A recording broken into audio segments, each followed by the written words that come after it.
ఆంధ్ర తెలంగాణలో తక్కువ ఫీజులతో high quality results ఇస్తున్న ఏకైక సంస్థ Tirumal IAS institute. Welcome to Suman TV. మొత్తానికి ఇవాళ హైదరాబాద్లో ఒక కీలకమైన పరిణామం చోటు చేసుకుంది. గత వారం రోజులుగా రెండు తెలుగు రాష్ట్రాల్లో తీవ్రమైన చర్చకు దారితీసిన సబ్జెక్ట్ ఇది. సోషల్ మీడియాలో, ముఖ్యంగా సోషల్ మీడియాలో అయితే ఒక వార్ జరుగుతుంది. ఆ సబ్జెక్ట్ ఏదో కాదు, కొండా సురేఖ వర్సెస్ అక్కినేని నాగార్జున. ఏదైతే కొండా సురేఖ పైన సోషల్ మీడియాలో కొందరు పోస్టులు పెట్టడంతో తట్టుకోలేక ఆమె కొన్ని వ్యాఖ్యలు చేశారు. ఆ వ్యాఖ్యలు తెలుగు సినిమా ఇండస్ట్రీలో దుమారాన్ని చెలరిగాయి. అది ముఖ్యంగా అక్కినేని ఫ్యామిలీ పైన ఆ వ్యాఖ్యలు చేశారు కొండా సురేఖ. అక్కినేని నాగార్జున కుమారులు నాగ చైతన్య, సమంతల విడాకుల వ్యవహారం పైన కొండా సురేఖ చేసిన వ్యాఖ్యలు తీవ్రమైన దుమారాన్ని రేపాయి. కొండా సురేఖ తను తర్వాత కూడా చెప్పారు, సమంత బాధపడుతుంది, సో నేను తన వ్యాఖ్యల్ని వెనక్కి తీసుకుంటానని చెప్పారు. అయితే నాగార్జున పట్ల మాత్రం, అక్కినేని ఫ్యామిలీ పట్ల మాత్రం కొండా సురేఖ ఎటువంటి వ్యాఖ్యలు చేయలేదనే ఒక చర్చ అయితే సోషల్ మీడియాలో ఉంది. చాలాసార్లు మనం మొబైల్ స్క్రోల్ చేస్తున్నా, లేకపోతే ట్విట్టర్లోకి వెళ్ళిన ఆ చర్చ ఇంకా కంటిన్యూగా కనిపిస్తుంది. ఈ నేపథ్యంలో ఇవాళ అక్కినేని నాగార్జున నాంపల్లి కోర్టుకు హాజరయ్యారు. కొండా సురేఖ వ్యాఖ్యలపైన తమ కుటుంబాన్ని అవమానపరిచే విధంగా ఉందంటూ అక్కినేని నాగార్జున కొండా సురేఖ పైన నాంపల్లి కోర్టులో ఒక పిటిషన్ వేశారు. 100 కోట్లకు ఆయన పరువు నష్టం దావా వేశారు. ఎందుకంటే అక్కినేని ఫ్యామిలీ ఎప్పటి నుంచో సినిమా ఇండస్ట్రీలో ఉంది. అక్కినేని నాగేశ్వరరావు గారి నుంచి సినిమా ఇండస్ట్రీలో ఉన్నారు. అక్కినేని నాగార్జున తర్వాత పరంపర నాగ చైతన్య తర్వాత సమంత, ఇదంతా అక్కినేని కుటుంబానికి తెలుగు సినిమా ఇండస్ట్రీలో చాలా పెద్ద భాగస్వామ్యం ఉంది.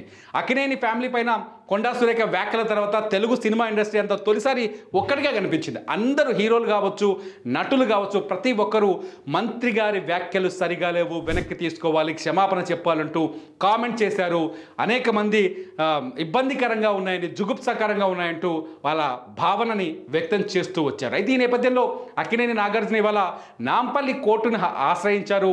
నాంపల్లి కోర్టుకి అక్కినేని నాగార్జున ఒక్కరే వెళ్ళలేదు. అక్కినేని నాగార్జున కుటుంబం మొత్తం ఇవాళ నాంపల్లి కోర్టులో ఉంది. నాంపల్లి కోర్టుకు వెళ్ళొచ్చింది.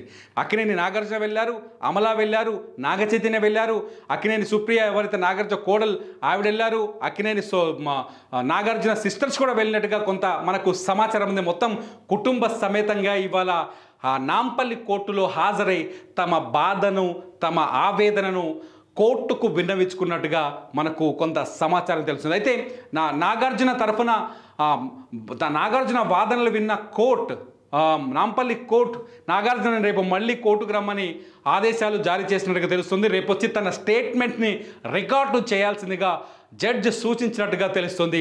మొత్తంగా ఈ సమస్య, ఈ అక్కినేని ఫ్యామిలీ పైన కొండా సురేఖ చేసిన వ్యాఖ్యలపైన దుమారం సన్నగిలిపోతుందిలే, సద్దుమణుగుతుందిలే అనుకున్న తరుణంలో మరోసారి నాగార్జున కోర్టులో పిటిషన్ వేసిన తర్వాత కోర్టులో ఇవాళ విచారణకు వచ్చిన తర్వాత రేపు స్టేట్మెంట్ రికార్డ్ చేయడానికి కోర్టు ఆదేశాలు జారీ చేయడంతో ఇటు తెలంగాణ రాజకీయాలకు, సినిమా ఇండస్ట్రీకి మధ్య ఒక చర్చ అయితే బలంగా డెవలప్ అవుతుంది.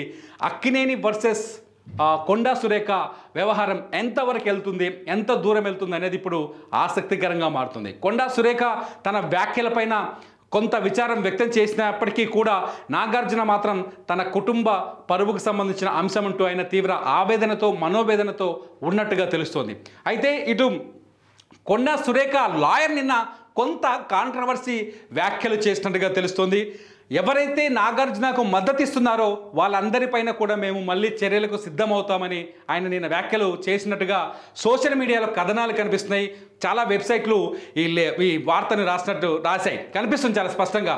సోషల్ మీడియాలో చర్చ జరుగుతుంది. దీంతో మళ్ళీ కొండా సురేఖ వర్సెస్ అక్కినేని నాగార్జున ఈ వివాదం డెవలప్ అయ్యే అవకాశం ఉందా, ఈ వివాదం మరింత రాజుకునే ఛాన్సెస్ ఉన్నాయి అనేది కొంత చర్చ జరుగుతుంది. మొదటి నుంచి ఎప్పుడైతే అక్కినేని నాగార్జున ఫ్యామిలీ పైన కొండా సురేఖ వ్యాఖ్యలు చేశారో అప్పుడు సోషల్ మీడియాలో ఇంకో చర్చ కూడా తెరపైకి వచ్చింది. ముఖ్యంగా రేవంత్ రెడ్డికి నాగార్జునకు మధ్య ఏదైనా భేషజాలు ఉన్నాయా, నాగార్జునకి రేవంత్ రెడ్డికి మధ్య గ్యాప్ ఉందా అనే చర్చ కొంత జరిగింది. ఎందుకంటే హైడ్రా క్రియేట్ అవ్వడం, హైదరాబాద్లో తెలంగాణ ప్రభుత్వం హైడ్రాని ఏర్పాటు చేయడం, హైడ్రా మొట్టమొదటగా నాగార్జునకి సంబంధించిన మాదాపూర్లో ఏదైతే ఎన్కన్వెన్షన్ ఉందో ఎన్కన్వెన్షన్ కూల్చేయడం, ఆ తర్వాతే కొండా సురేఖ లాంటి సీనియర్ కాంగ్రెస్ పార్టీలో సీనియర్ నాయకురాలు అక్కినేని కుటుంబాన్ని పేరుని ప్రస్తావిస్తూ తీవ్రమైన ఆరోపణలు చేయడం, బీఆర్ఎస్ పైన ఆరోపణలు చేస్తూ అందులో అక్కినేని కుటుంబం పేరు తీసుకురావడంతో ఇదంతా ప్రభుత్వానికి నాగార్జున మధ్య గ్యాప్ ఉందా అనే చర్చకు కూడా తెరలేచినట్టయింది. మొత్తంగా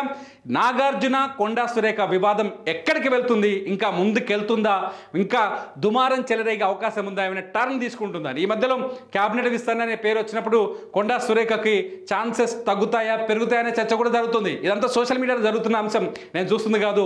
సోషల్ మీడియాలో ఈ చర్చలు జరుగుతున్న ఈ నేపథ్యంలో ఈ వివాదం పులి స్టాప్ పడుతుందా, ఇంకా ముందుకెళ్తుందా అన్నది ఏమవుతుంది అనేది మీరు కామెంట్ చేయండి. మీ కామెంట్స్ పైన నేను మరో వీడియో చేయడానికి ట్రై చేస్తాను. చూస్తూనే ఉండండి సుమన్ టీవీ.